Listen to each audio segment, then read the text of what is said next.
So you guys sent in a ton of stuff on the science of first impressions. So we're going to do a deep dive into that today. Yeah. And it's kind of crazy, right? Like how quickly we judge people. It is wild. Just like that, like tenths of a second based on barely anything. Yeah, tenths of a second. But those super quick judgments, I mean, they really influence who we connect with. Right. Who we trust, who we hire, all of it. Absolutely. So let's get into this. Yeah, let's dive in. Like, why are these snap judgments so powerful?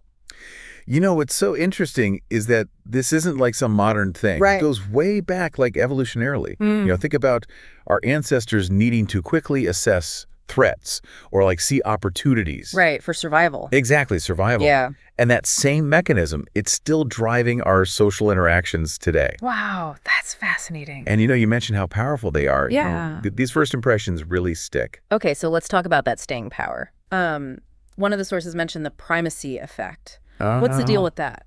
So basically, the first information we get about someone, it kind of outweighs anything that comes later. Oh, interesting. It's like an anchor. It's hard to budge, even when we learn new stuff that might contradict that first impression.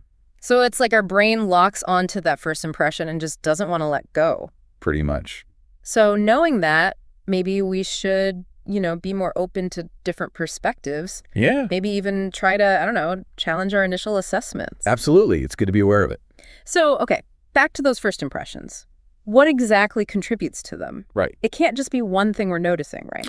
No, it's definitely a bunch of things all coming together. Okay. Visual cues are huge. Like what? Like how someone dresses, how they groom themselves, their posture. These all send signals about, you know, their status, their confidence, even how trustworthy they seem. Right, right. And research shows these visual aspects, they're really important. That makes sense. Like, you know, how someone presents themselves visually, it sets a tone. For sure. But then there's also, I guess, how they carry themselves. Exactly. Their body language and all that. Yeah, nonverbal communication, Right. body language, their facial expressions, eye contact. Yeah. It all speaks volumes. Like, give me an example. Okay, so like having an open posture, that can project confidence. Making eye contact, you know, Yeah. keeping eye contact shows you're engaged. Right. And a genuine smile, I mean, that's pretty universally positive, welcoming. Makes you seem more approachable. Right, exactly. So those nonverbal cues can be really influential. Oh, yeah. Maybe even more than what we actually say. Sometimes, yeah, for sure. And then it's not just what we see, it's also how someone sounds, right? Absolutely. Like their tone of voice. Yeah, tone of voice is big. Uh-huh. It plays a huge role in how people see you. Like, are you trustworthy, dominant, confident, friendly? Yeah. Even just saying hello can Yeah. make people judge you. And then, obviously, the actual words you choose, that matters, too. Of course. Yeah. The words we use definitely contribute to that first impression. Okay, so we've got this whole package of visual, nonverbal, vocal signals all hitting us at once. Right. What's happening in our brains when all this is going on? So our brains are working overtime. Yeah. The amygdala, which is all about emotions and threat assessment, it lights up. Then the prefrontal cortex, that's for higher level thinking, that kicks in to kind of refine those gut reactions. So it's like a double check. Yeah, in a way. Wow. And there's this specific part, the dorsal medial prefrontal cortex, DMPFC. DMPFC. Yeah, that seems to be really important for encoding these social impressions. Okay, so our brains are busy. Oh, yeah. The sources also mention something called thin slicing. What is that? So thin slicing is this amazing ability our brains have to make detailed impressions from like tiny glimpses of someone. Really? Yeah, like super short, maybe a tenth of a second. Wow, that's incredible. And what's crazy is those snap judgments, they can actually line up with judgments made after spending way more time with someone. So first impressions can be accurate. Well, they can be efficient, that's for sure. But not always accurate, I'm guessing. Right. Which brings us to the big question. How reliable are these first impressions, really? Yeah, that's the million-dollar question. Are we actually any good at judging people right away?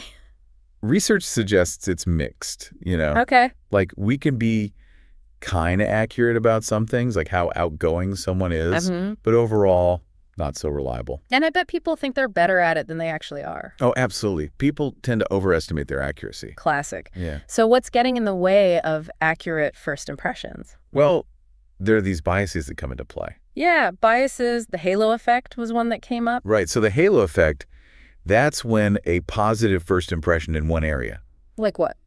Like, say, someone's really attractive. It can make us assume they have other positive qualities, too, even if those things are totally unrelated. So, like, we see someone attractive, we might assume they're also smart or kind or whatever. Exactly. Interesting. It's good to be aware of that so we can, judge people based on their actual skills and qualifications. It's not just a general positive feeling. Okay, what other biases are there? So there's also confirmation bias. That's where we look for info that confirms what we already think. And ignore anything that doesn't fit. Yeah, pretty much. We've all been there. And then, of course, there's the primacy effect we talked about before. Right, that first impression just sticks. Yep. Okay, so it sounds like our culture also plays a big role in how we form these impressions. A huge role. Yeah. And how we interpret them. Absolutely. Cultural norms totally dictate which cues we pay attention to and what they mean to us. Like, give me an example. Sure. So direct eye contact.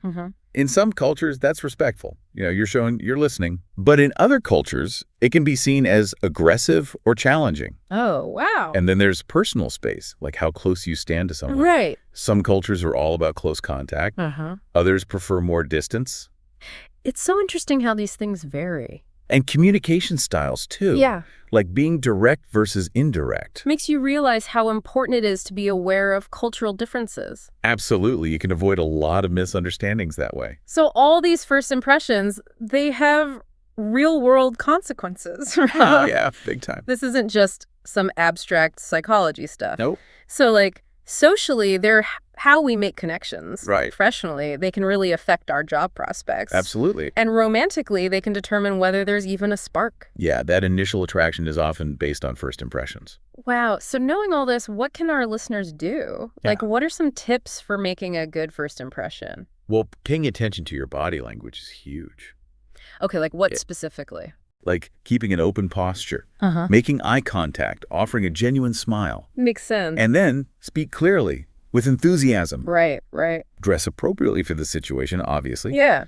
When someone else is talking, really listen. Active listening. Yeah, and show genuine interest in what they're saying. Ask thoughtful questions. Okay, so be engaged. Yeah, and of course, be on time, be prepared. The basics. But ultimately, the most important thing is to just be yourself. Be authentic. Yeah, people can spot a fake. So to sum it all up, first impressions, they happen fast. Super fast. They're powerful. Oh, absolutely. And they're complex, influenced by all these different factors. It's amazing how much goes into them. Yeah, it really makes you think. It does. Like, knowing all this, how might being more aware of these things change how you interact with people? That's a good question. How might it change the judgments you make? Yeah. Definitely something to think about. For sure. Well, this has been a really fascinating deep dive. Thanks for having me. Thanks for being here.